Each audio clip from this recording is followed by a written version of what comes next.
সবাইকে cooking with meunière আজকের এপিসোডে স্বাগত জানাচ্ছি। আজকের পর্বে আমি আপনাদেরকে টক দইয়ে লাচ্ছি করে দেখাবো। গরম পড়তে শুরু করেছে, সেই সাথে সামনে রোজার মাসও আসছে। তো রোজার মাসের ইফতারিতে আর গরমে তৃপ্তি মেটাতে আমরা অল্প সময়ে এই মজাদার হেলদি ড্রিঙ্কসটা বানিয়ে নিতে পারি বাসায়।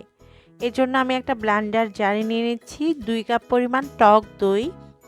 আর এই দইটা আমি বাসায় তৈরি করেছি, এর রেসিপি লিঙ্কটা ডেসক্রিপশন বক্সে দিয়ে রাখবো, আপনারা চাইলে দেখে নিতে পারবেন। এবার এর মধ্যে দিয়ে দিব 1/4 চা চামচ লবণ,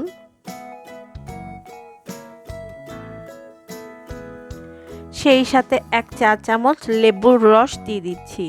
তবে লেবুর রসটা অপশনাল, আপনারা চাইলে বাদ দিতে পারবেন। আমার একটু টক মিষ্টি হলে ভালো লাগে, তাই আমি লেবুর রসটা অ্যাড করেছি। এবারে দিয়ে দিব 1/3 কাপ পরিমাণ চিনি। তবে যারা মিষ্টি একটু বেশি পছন্দ করেন তারা হাফ কাপ পর্যন্ত চিনি অ্যাড করে নেবেন।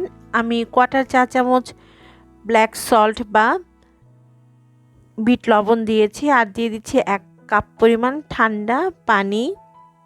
এখন সমস্ত উপকরণ 1 মিনিট আমি ব্লেন্ড করে নিব।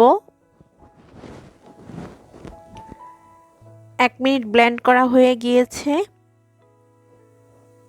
ঢাকনাটা খুলে এখন আমি এর মধ্যে কিছু বরফের কুচি দিয়ে দিচ্ছি।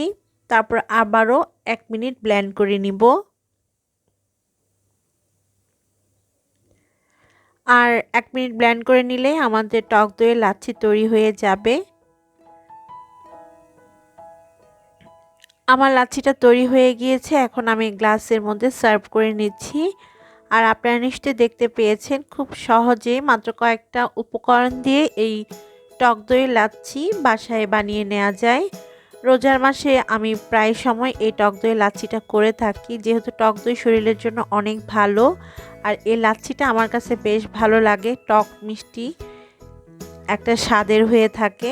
উপর থেকে আমি কিছু পেস্তা বাদাম কুচি দিয়ে সার্ভ করে নিয়েছি।